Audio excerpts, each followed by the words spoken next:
समुंदर के बीच चलने वाला एक डरावना जहाज जो असल में एक जेल थी, और इस जेल को कहा जाता है दुनिया की सबसे खतरनाक जेल, क्योंकि इस जेल के अंदर ऐसे ऐसे कैदी और गैंगस्टर बंद हैं जो दुनिया का कोई भी काम कर सकते हैं। वो पलक झपकते ही किसी को भी मार सकते हैं, इसलिए उन्हें दुनिया की सबसे सेफ जेल में रखा गया है। लेकिन एक बार सोचो, अगर ये खतरनाक कैदी समुंदर के बीचों बीच वाली इस जेल से भागने की कोशिश करें तो वो भागने के लिए क्या क्या कर सकते हैं। तो कहानी शुरू होती है साउथ कोरिया के एक एयरपोर्ट से। समय था 2017 का। आज इस एयरपोर्ट पर बहुत सारे रिपोर्टर की भीड़ लगी हुई थी, क्योंकि आज फिलीपींस से एक प्लेन के जरिए करीब 40 के आसपास खतरनाक कैदियों को यहाँ लाया जाने वाला था। कुछ ही देर में वो प्लेन कोरिया के एयरपोर्ट पर लैंड करता है और बहुत से लोग उन कैदियों को देखने के लिए वहाँ इकट्ठा हुए थे। लेकिन उसी भीड़ के बीच एक आदमी काफी देर से खड़ा था। जैसे ही वो कैदी अंदर आते हैं, वही आदमी अचानक एक कैदी पर झपट पड़ता है। वो पुलिस की सारी सेफ्टी तोड़कर उस कैदी को मारने की कोशिश करता है। पुलिस उसे रोकने की पूरी कोशिश करती है, लेकिन उस आदमी के पास एक बहुत बड़ा बम था और थोड़ी ही देर में वो बम को ब्लास्ट कर देता है। वो धमाका इतना जबरदस्त था कि उस धमाका में पुलिस, आम लोग सब के सब मारे जाते हैं। इस घटना के बाद लगभग 5 साल बीत गए। समय था 2022।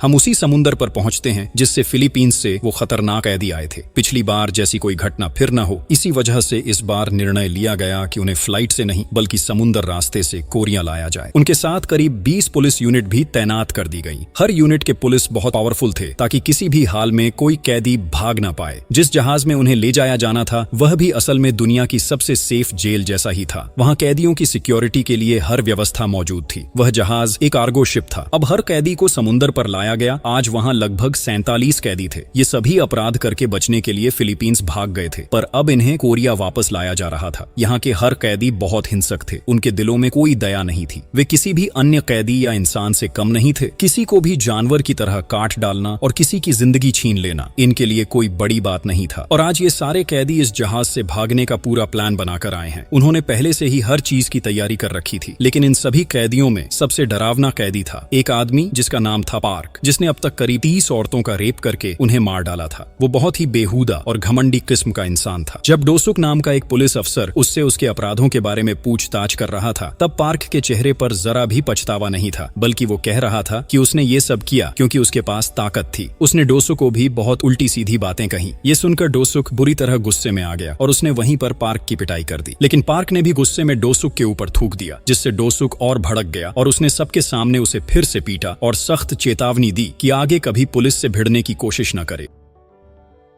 इसके बाद पुलिस ने सारे कैदियों को जहाज के अंदर ले जाया। इन कैदियों में 2 औरतें भी थीं और उन्हें संभालने के लिए औरतें पुलिस अफसरों को भी साथ रखा गया था। जहाज के अंदर हर कैदी के लिए अलग अलग कोठरी बनाई गई थी और पूरे जहाज में बेहद सख्त सेफ्टी की इंतजाम किए गए थे। दूसरी तरफ हम एक ऑफिस रूम देखते हैं जो असल में एक कंट्रोल रूम था। यहीं से सभी कैदियों की निगरानी की जा रही थी। इस ऑफिस को VTS कहा जाता था। उसी समय वहाँ एक आदमी आता है जिसका नाम था हेसिक और उसके साथ उसके कुछ साथी भी थे। वह सबको करते हुए कहता है, मुझे सरकार की तरफ से यहाँ भेजा गया है। हम आज यहाँ एक बहुत अहम मिशन पर आए हैं, इसलिए आप सब लोग यहाँ से हट जाइए और हमें हमारा काम करने दीजिए। वह अपना कार्ड भी दिखाता है जिससे सबको यकीन हो जाता है और वे लोग वहाँ से चले जाते हैं। असल में वे सब उसी जहाज के लिए आए थे, वही कार्गो शिप जिसमें आज कोरिया के सबसे खतरनाक कैदियों को लाया जा रहा था। लेकिन उस शिप में सिर्फ कैदी ही नहीं थे, उसमें एक और भी डरावनी चीज थी जिसे कोरिया लाया जा रहा था। वो चीज क्या थी ये हमें आगे चलकर पता चलेगा। और इस पूरे ऑपरेशन की निगरानी करने के लिए जो ऑफिसर आया था वही था स्पेशल ऑपरेशन यूनिट का हेड। दूसरी तरफ हम ऑफिसर डोसुक को देखते हैं। डोसुक सभी कैदियों को उनके अपने सेल में बंद कर देता है और जहाज पर मौजूद पुलिस ऑफिसर को उनके कामों के बारे में हिदायतें देता है। जब सब कुछ पूरा हो जाता है तो वह वहां से निकल जाता है। अब हम उस शिप पर एक नर्स और एक डॉक्टर को देखते हैं। नर्स का नाम था हैन और डॉक्टर का नाम था ओसिक। जब नर्स हैन अपने काम में व्यस्त थी तब डॉक्टर ओसिक चुपके उसके पीछे से बहुत सारी दवाइयां चुरा रहा था। दूसरी तरफ नर्स हैन भी किसी चीज को फ्रिज में रख रही थी, मानो वो भी कुछ छुपा रही हो। वहीं हम कुछ पुलिस ऑफिसरों को देखते हैं जो जहाज के किचन रूम में कैदियों के लिए खाना बना रहे थे। लेकिन किसी को भी ये काम बिल्कुल पसंद नहीं था। कैदियों के लिए खाना बनाना उन्हें अपनी इज्जत के खिलाफ लग रहा था, क्योंकि वो पेशे से शेफ नहीं थे, बल्कि मजबूरी में आज उन्हें ये काम करना पड़ रहा था। वे सब इसी बात पर आपस में बात कर रहे थे कि तभी वहाँ डॉक्टर ओसिक खाना लेने के लिए आ जाता है। तो अब वे सब खाना खत्म करके कोरिया की ओर चल पड़ते हैं। कुछ समय बाद हम देखते हैं कि डॉक्टर ओसिक उस जहाज के बेसमेंट में पहुंचता है जहाँ पहले से ही 2 और लोग मौजूद थे। उस बेसमेंट के एक हिस्से में एक भयानक डेड बॉडी रखी हुई थी और वे सब मिलकर उस डेड बॉडी पर सीक्रेट एक्सपेरिमेंट कर रहे थे, जिसके बारे में बाहर किसी को भी कुछ पता नहीं था। डेड बॉडी की आंखें और मुंह सिले हुए थे और पूरा शरीर मानो गलता सड़ता जा रहा था। डॉक्टर ओसिक वहां नीचे काम कर रहे ली के लिए खाना लेकर आता है। उनकी बातों के अनुसार ओसिक उस डेड बॉडी के शरीर में एक बेहोशी का इंजेक्शन लगाता है। दूसरी ओर हम VTS ऑफिस के हेड हेसिक को देखते हैं। वह वहां एक सीक्रेट फाइल खोलकर देख रहा था। उसी फाइल से उसे एक छिपा हुआ ऑन ऑपरेशन के बारे में पता चलता है, जिसका नाम था प्रोजेक्ट अल्फा।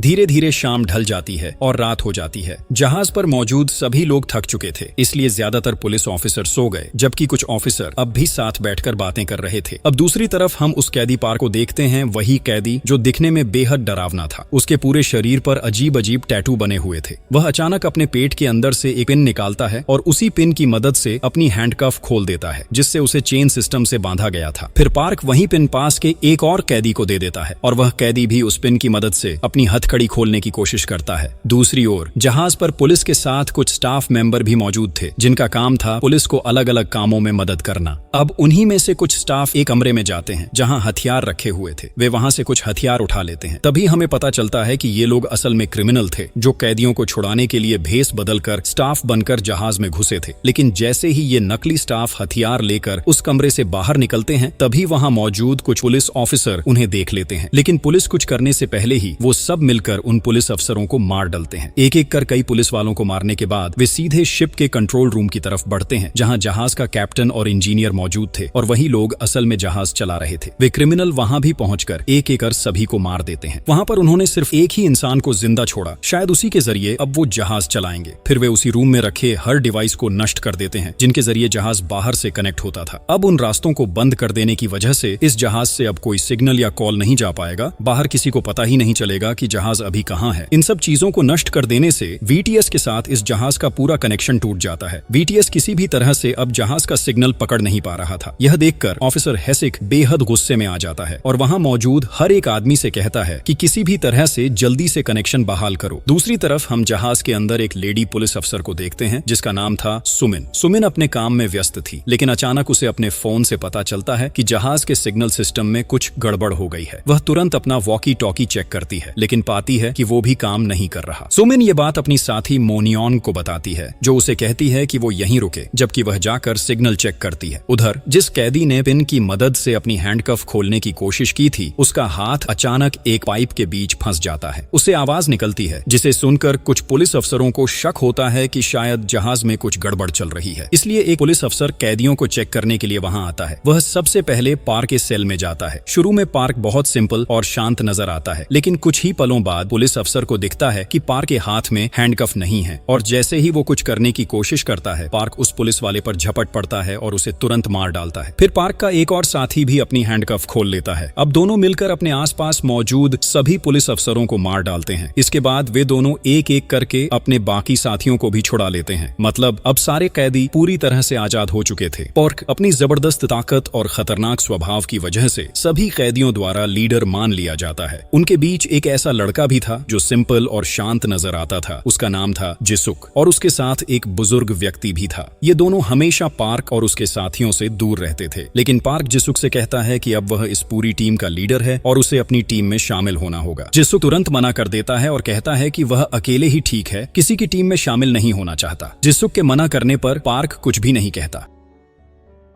दूसरी ओर हम डॉक्टर ओसिक को देखते हैं, जो अपना काम खत्म करके बेसमेंट से बाहर निकल रहा था। तभी उसे सुमिन, वही पुलिस अफसर, देख लेती है। सुमिन को उस पर शक हो गया, क्योंकि इतनी रात में बेसमेंट में जाना कोई नॉर्मल बात नहीं थी। इसलिए सुमिन ने अपनी गन तानकर डॉक्टर ओसिक से सवाल करना शुरू किया। ठीक इसी समय ऊपर की फ्लोर पर 3 पुलिस अफसर थे। उन्होंने ऊपर से सुमिन को बताया कि यह वही डॉक्टर है जो अपने जरूरी काम के लिए बेसमेंट में गया था और वह कोई क्रिमिनल नहीं है। ये सुनकर सुमिन उसे छोड़ देती है, लेकिन तभी सबने कंट्रोल रूम की छत पर किसी को देखा जो वहां खड़ा होकर जहाज की तार काट रहा था। ये देखकर उनका शक बढ़ गया और सभी तुरंत शिफ्ट के कंट्रोल रूम में चले गए, जहां पहले से ही क्रिमिनल्स बैठे थे और उन्होंने गन उठाकर लड़ाई के लिए तैयारी कर ली। जैसे ही पुलिस वहां पहुंची, वे क्रिमिनल्स पर हमला कर देते हैं। चूंकि पुलिस बहुत कुशल थी, इसलिए शुरू में वे क्रिमिनल्स को अच्छी तरह रोक पा रहे थे, लेकिन कुछ क्रिमिनल पीछे से आकर कुछ पुलिस अफसरों को मार डालते हैं, जिससे पुलिस को मजबूरन उनका जवाबी हमला करना पड़ता है। फिर देखा गया कि उस लड़ाई में कई पुलिस वाले और कई क्रिमिनल मर चुके थे, इसलिए कुछ ही देर में सभी ने लड़ाई रोक दी। लेकिन उन पुलिस वालों में सुमेन बहुत चालाक था। वह तुरंत अपने प्लान के मुताबिक क्रिमिनल्स पर पलटवार करता है। फिर वो और उसके साथी मिलकर कंट्रोल रूम में मौजूद सारे क्रिमिनल्स को मार देते हैं और इस तरह कंट्रोल रूम पूरी तरह उनके कब्जे में आ जाता है। कंट्रोल रूम के एक कोने में वही बंदा बैठा था जिसे क्रिमिनल्स ने जहाज चलाने के लिए जिंदा छोड़ा था। वह घायल हालत में था। सुमेन उसे देकर उसके पास जाता है। उस घायल आदमी ने सुमेन को बताया कि क्रिमिनल्स ने जहाज के सारे सिग्नल डिवाइस नष्ट कर दिए हैं और बाहरी कांटेक्ट के रास्ते भी बंद कर दिए हैं। असल में ये क्रिमिनल्स भागने की साजिश रच रहे हैं। जब यह जहाज किसी दूसरे जहाज के पास पहुंचेगा तो वे दूसरी जहाज में जाकर भागने की कोशिश करेंगे। लेकिन अब कोरिया के VTS के पास कांटेक्ट करने का एकमात्र रास्ता बचा है और वह है जहाज के बेसमेंट के जरिए। बेसमेंट में एक छिपा हुआ डिवाइस होता है जो सिग्नल भेज सकता है और वहां एक सैटेलाइट फोन भी मौजूद है जिसके जरिए वे कोरिया में सिग्नल भेज सकते हैं। इससे VTS उनके लिए इमरजेंसी मदद भेज सकेगा। यह जानकर सुमेन अपने साथियों के साथ बेसमेंट की तरफ बढ़ती है। दूसरी ओर डॉक्टर ओसिक डर के मारे अपने कमरे में वापस चला आता है जहां नर्स हैन मौजूद थी। वह हैन के साथ किसी विषय पर बातचीत कर रहा था। इसी बीच हम देखते हैं कि कैदी पूरी तरह से अपने फ्लोर पर आजाद हो चुके थे। उन्होंने वहां मौजूद सभी पुलिस अफसरों को मार दिया और उनकी लाशों को फ्रीजर में बंद कर दिया। अब कैदी जहाज के चारों तरफ घूमकर हालात का जायजा ले रहे थे। इसी दौरान पार्क अपने साथियों के साथ चलते हुए जहाज के बेसमेंट तक पहुंच जाता है, लेकिन वहां पहले से ही 2 लोग मौजूद थे जो डॉक्टर के एक्सपेरिमेंट में मदद कर रहे थे। तो वे लोग बेसमेंट में डेड बॉडी पर एक्सपेरिमेंट कर रहे थे, लेकिन जैसे ही उन्होंने डेड बॉडी में एक नई दवा डाली, थोड़ी ही देर बाद डेड बॉडी हिलने लगी। शुरुआत में उन्हें लगा कि यह सिर्फ उनकी कल्पना है, इसलिए उन्होंने इसे ज्यादा सीरियसली से नहीं लिया। इस बीच सभी क्रिमिनल्स बेसमेंट में पहुंच चुके थे। वे वहां इसलिए आए थे ताकि सैटेलाइट फोन ढूंढ सकें। बेसमेंट में कुछ जहाज के इंजीनियर भी मौजूद थे, लेकिन पार्क और उसके साथी उन इंजीनियरों को मार देते हैं। इसके बाद पार्क एक और इंजीनियर से सैटेलाइट फोन के बारे में पूछता है। पार्क और उसके साथियों की हत्या देकर इंजीनियर बहुत डर जाता है और तुरंत उन्हें बताता है कि फोन बेसमेंट के ऊपर के कमरे में रखा है। पार्क और उसके साथी उस कमरे में चले जाते हैं और सैटेलाइट फोन ढूंढ निकालते हैं। फिर वे सब मिलकर उस फोन को तोड़ देते हैं ताकि जहाज पर कोई भी बाहर से कांटेक्ट न कर सके और उन्हें आसानी से भागने का मौका मिल सके। इसके अलावा वे धीरे धीरे जहाज पर मौजूद पुलिस अफसरों को क्रूरता से मारते हुए आगे बढ़ते हैं। अब जहाज पर मौजूद बाकी पुलिस भी समझ जाती है कि बेसमेंट में शायद हमला हुआ है, इसलिए वे सभी उस तरफ दौड़ते हैं। शुरू में उनकी संख्या कम थी, लेकिन रास्ते में वे और पुलिस अफसरों को पाते हैं। असल में यह कार्गो शिप बहुत बड़ी थी, इसलिए यहाँ कई लोग एक साथ मौजूद थे। अब कई पुलिस अफसर इकट्ठे हो जाते हैं और सब मिलकर बेसमेंट की तरफ बढ़ते हैं। दूसरी ओर बेसमेंट में पार्क अपने साथियों के साथ बैठा था। वह वहाँ एक इंजीनियर को टॉर्चर कर रहा था। ठीक उसी समय पुलिस अफसर बेसमेंट में पहुंचते हैं और समझ जाते हैं कि सभी कैदी अब आजाद हो चुके हैं। पुलिस फिर उन्हें फिर से काबू में करने की कोशिश करती है, लेकिन पार्क और उसके साथी इतने खतरनाक थे कि वे तुरंत पुलिस पर झपट पड़ते हैं। पुलिस अफसर चाहे कितने भी कुशल हों, वे इनके सामने टिक नहीं पा रहे थे। पार्क लगातार उन्हें गोली मारते रहता है। इसी बीच एक पुलिस अफसर भागने की कोशिश करता है, लेकिन अचानक उसके सामने वही भयानक डेड बॉडी आ खड़ी होती है जो अब फिर से जिंदा हो चुकी थी। असल में उस बॉडी पर एक बेहद खतरनाक एक्सपेरिमेंट किया गया था जिसका नाम था प्रोजेक्ट अल्फा। ऐसी डेड बॉडी को अल्फा कहा जाता है। यह अल्फा उस आदमी को इतनी ताकत से मारता है कि एक ही वार में वह आदमी तुरंत मर जाता है। अल्फा असल में दुनिया का सबसे खतरनाक जीव है। इसे मारना असंभव है। इसका शरीर मानो पूरी तरह लोहे का बना हो। गोलियां या चोटें कोई असर नहीं करती। हालांकि इसकी आंखें पूरी तरह से गई थीं, फिर भी यह आसपास मौजूद इंसान की मौजूदगी और शरीर का टेम्परेचर महसूस कर सकता है। इसका मुख्य काम है कि सामने जो भी मिले उसे मार देना। अल्फा लोमड़ी की तरह चालाक और समझदार था और इसकी ताकत एक आम इंसान से 10 गुना पावरफुल थी। अब अल्फा धीरे धीरे बेसमेंट की तरफ बढ़ता है जहां पुलिस और क्रिमिनल आपस में लड़ाई कर रहे थे। लेकिन जैसे ही उन्होंने अल्फा को देखा, सभी तुरंत ठहर गए और लड़ाई की सारी घमाघमी वहीं रुक गई। शुरू में किसी को भी यह समझ नहीं आ रहा था कि यह इंसान है या कोई और क्रीचर्स। हालांकि पार्क शुरू में अल्फा से बिल्कुल भी डर नहीं रहा था, लेकिन कुछ ही देर में अल्फा एक एक कर सभी को मारना शुरू कर देता है। ये इतनी खतरनाक तरीके से मार रहा था कि वहां मौजूद हर कोई डर गया। अल्फा जो भी सामने आता उसे मार डालता। इस अल्फा के भयानक रूप को देखकर पार्क डर के मारे वहां से भागने की कोशिश करता, लेकिन अल्फा उसे पकड़ लेता और बहुत बुरे तरीके से मार देता।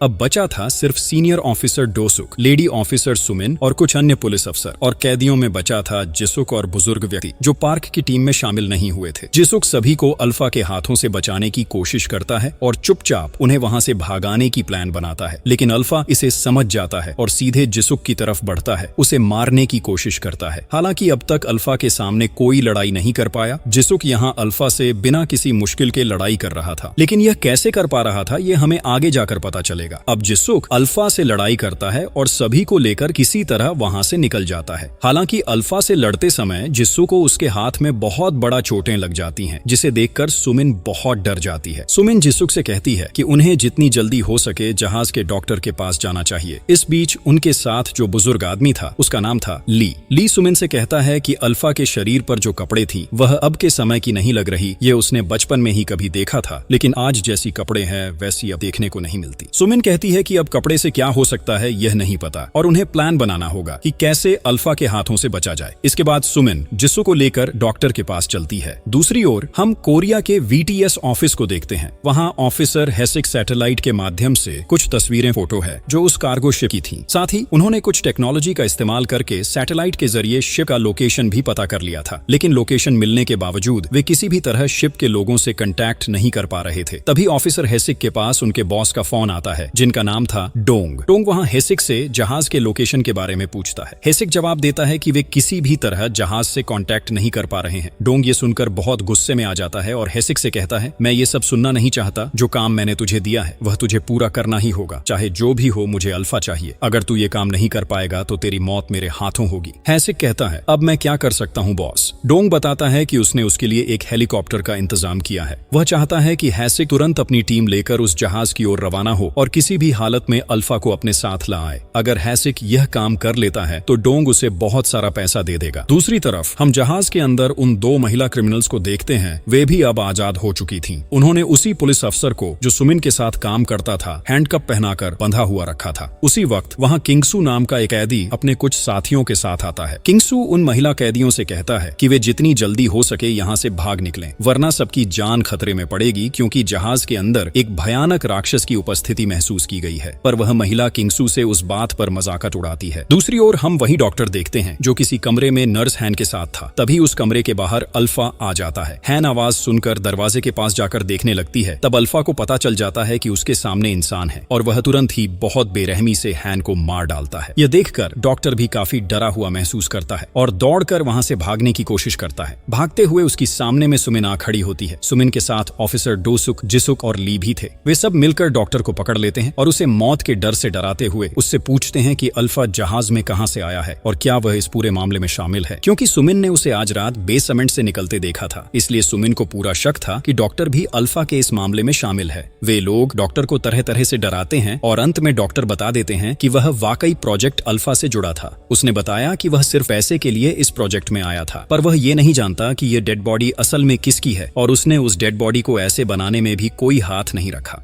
जब वह इस प्रोजेक्ट में जुड़ा तब से डेड बॉडी पहले से ही ऐसी ही हालत में थी। उसकी जिम्मेदारी बस इतनी थी कि बेसमेंट में मौजूद लोगों के लिए खाना और दवाइयां मुहैया कराना और कुछ न कुछ समय पर उस बॉडी में स्लीपिंग इंजेक्शन देना ताकि वह जाग न जाए। फिर भी यह डेड बॉडी कैसे जाग उठी यह बात डॉक्टर खुद भी नहीं जानता। अब उस वक्त सब काफी जख्मी थे, हर किसी के शरीर से खून बह रहा था, इसलिए उन्हें डॉक्टर से तुरंत इलाज करवाना जरूरी था। पर इलाज की सारी दवाइयां बेसमेंट में मौजूद थीं और वहीं बेसमेंट में अब अल्फा भी था। फिर भी वे सब मिलकर फैसला करते हैं कि बेसमेंट जाना ही पड़ेगा, इसलिए वे बहुत सावधानी से बेसमेंट की तरफ बढ़ते हैं। दूसरी तरफ हम उस महिला कैदी को देखते हैं जो अब किंगसू की बात मान रही थी और उसके साथ भागने की तैयारी कर रही थी, लेकिन तभी उनके सामने अल्फा आ जाता है। अल्फा को देखकर वे दोनों बेहद डर जाते हैं। हालांकि वे कई बार भागने की कोशिश करते हैं, लेकिन अल्फा के साथ चालाकी नहीं कर सकते। किंगसू के साथ जितने भी क्रिमिनल वहां थे, अल्फा एक एक कर उनके सामने पहुंचता है और उन सभी को बहुत बुरे तरीके से मार देता है। इसके बावजूद किंगसू और वह महिला किसी तरह वहां से निकलने में सफल हो जाते हैं। दूसरी ओर सुमिन और उसकी टीम किस्मत से बेसमेंट तक पहुंचती है। वे बहुत सावधानी से बेसमेंट के चारों ओर देखते हैं और पाते हैं कि बेसमेंट में काम कर रहे जो 2 लोग थे उन्हें भी अल्फा ने बेहद बुरे तरीके से मार दिया है। अब जब सुमिन समझती है कि यहाँ अल्फा कहीं भी नहीं है तो वे बेसमेंट की सभी चीजें चेक करना शुरू कर देते हैं। वे जानने की कोशिश करते हैं कि डेड बॉडी के साथ असल में क्या हुआ और क्यों ये डेड बॉडी सबको मार रही है। वे बेसमेंट में मौजूद कंप्यूटर और फाइलें चेक करते हैं। कंप्यूटर से उन्हें प्रोजेक्ट अल्फा के बारे में कुछ इन्फॉर्मेशन मिलती है। फिर सुमिन को एक कई साल पुरानी फाइल मिलती है जिसमें सारी इन्फॉर्मेशन विस्तार से लिखी हुई थी। जिस डेड बॉडी ने अब अल्फा का रूप धारण किया है वह असल में कौन था, इसकी इन्फॉर्मेशन भी वही फाइल में मिलती है। उस फाइल में उस आदमी की फोटो भी है।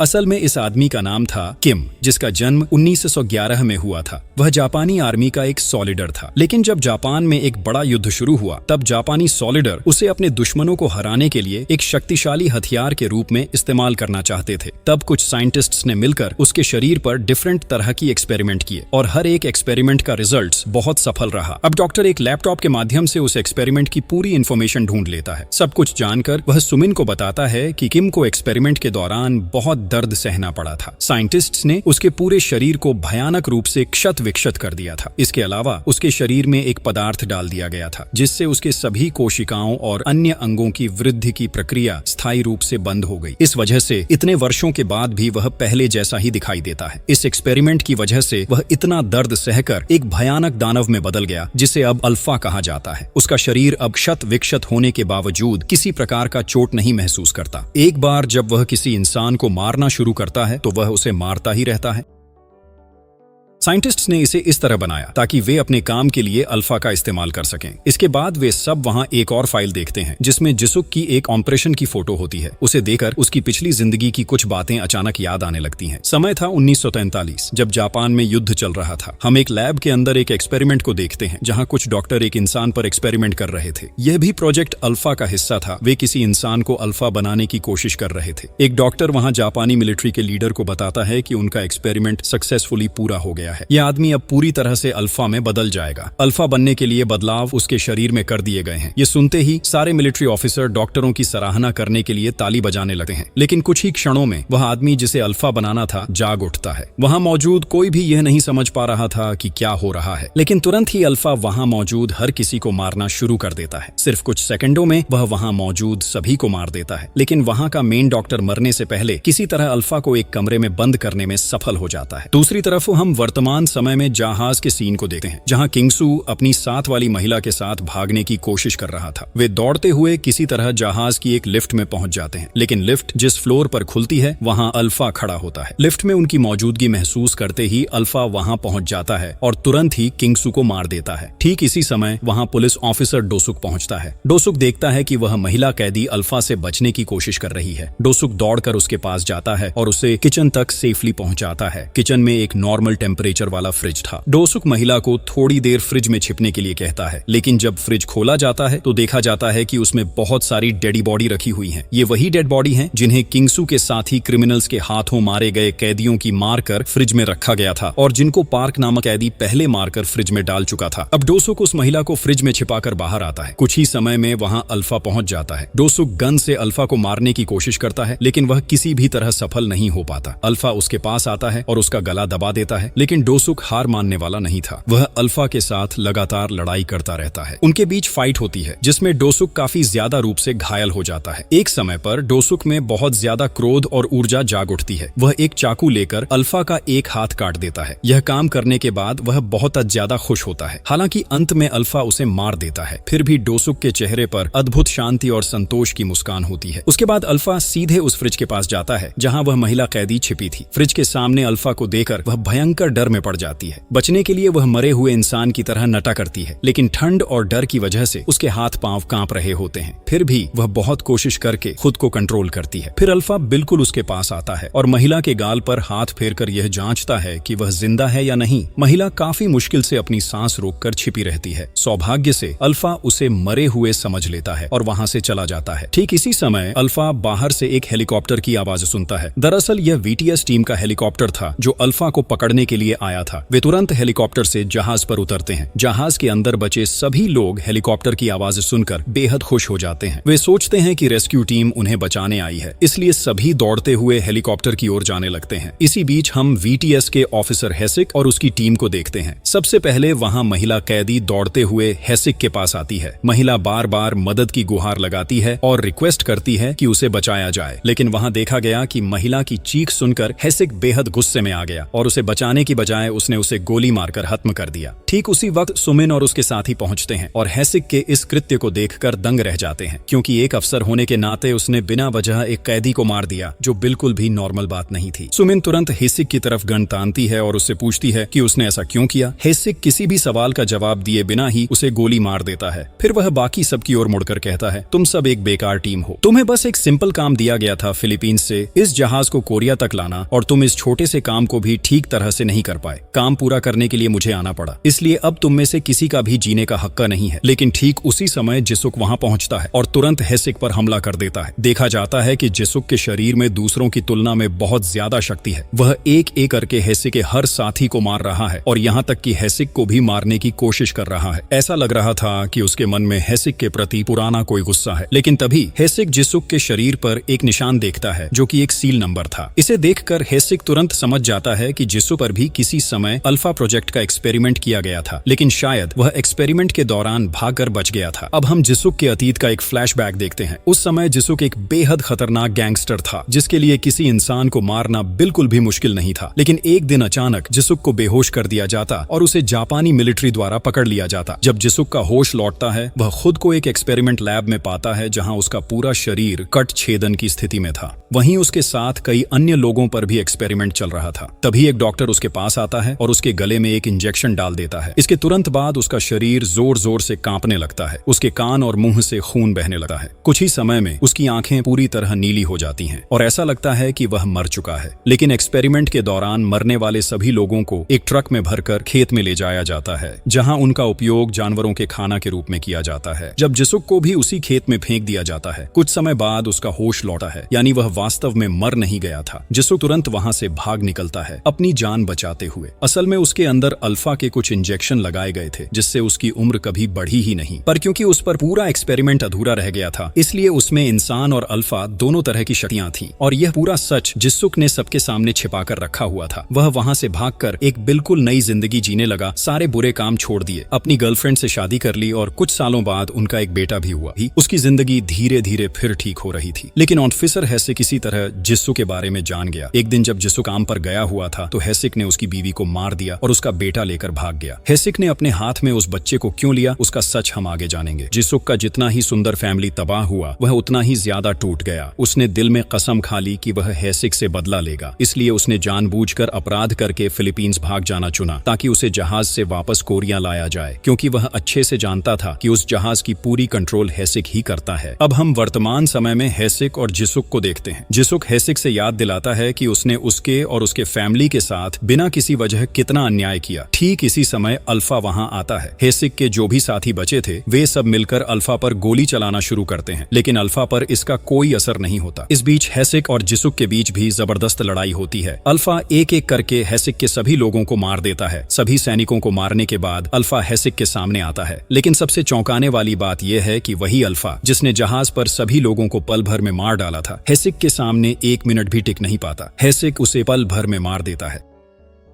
असल में हेसिक भी अल्फा प्रोजेक्ट के एक्सपेरिमेंट में शामिल था, इसलिए वह जानता था कि अल्फा को कैसे हराया जाए। यही वजह है कि उसने अल्फा को इतनी आसानी से हरा दिया। अब हम देखते हैं कि जहाज में सिर्फ दो ही लोग बचे थे, जिसुक और हेसिक। हेसिक यहाँ तक कि जिसुक को भी मारने की कोशिश कर रहा था। हेसिक पहले जिसुक पर बहुत हमला करता है, जिससे जिसुक का पूरा शरीर घायल हो जाता है। लेकिन जब जिसुक अपनी पत्नी और बच्चे की याद करता है, तो वह जैसे पागलों की तरह हो जाता है। उसके अंदर अल्फा की शक्ति आ जाते हैं और वह लगातार हेसिक को मारता रहता है। दोनों की लड़ाई जहाज के डेक तक पहुंचती है। यहाँ लड़ाई इतनी जबरदस्त होती है कि हेसिक सीधे पानी में गिर जाता है। जिसुक भी हेसिक को मारने के लिए पानी में छलांग लगाता है और अंततः हेसिक को मार देता है। इस तरह उसके सालों का प्रतिशोध का आग आज बुझता है। इसके बाद कहानी हमें एक सीक्रेट आइलैंड पर ले जाती है, जहाँ हेसिक का बॉस डोंग एक गोडाउन में है। उसने हेसिक को अल्फा को उसके पास लाने के लिए भेजा था। यहाँ वह कई लोगों के साथ एक खास आदमी को अपने गोदाम में पेश करने वाला है। अब हम देखते हैं कि एक छोटा लड़का बंद है, जो अब बड़ा होकर अपने पिता की तरह ही शक्तिशाली हो गया है। जिसुक, जो खुद अल्फा था, का बेटा भी सुपर ह्यूमन बनकर जन्मा है। लेकिन यह नॉर्मल अल्फा से कहीं ज्यादा खास है, क्योंकि वह जेनेटिक रूप से अल्फा ह्यूमन है और असंभव कार्य भी कर सकता है। हेसिक ने जिसुक के बेटे को बंदी बनाया, ताकि वह उसे अपने हथियार के रूप में इस्तेमाल कर सके और खुद ज्यादा शक्तिशाली बन सके। दूसरी ओर हम जिसुक को देखते हैं, जो समंदर से उस द्वीप पर पहुंचता है, जहां उसके बेटे को गोडाउन में बंद किया गया है। जिसुक कई वर्षों से अपने बेटे की तलाश में था, लेकिन उसे यह पता नहीं था कि उसका बेटा इसी द्वीप पर है। जिसुक सीधे वहां से निकल पड़ता है अपने बेटे को बचाने के लिए और इसी अधूरी अंत के साथ कहानी समाप्त होती है।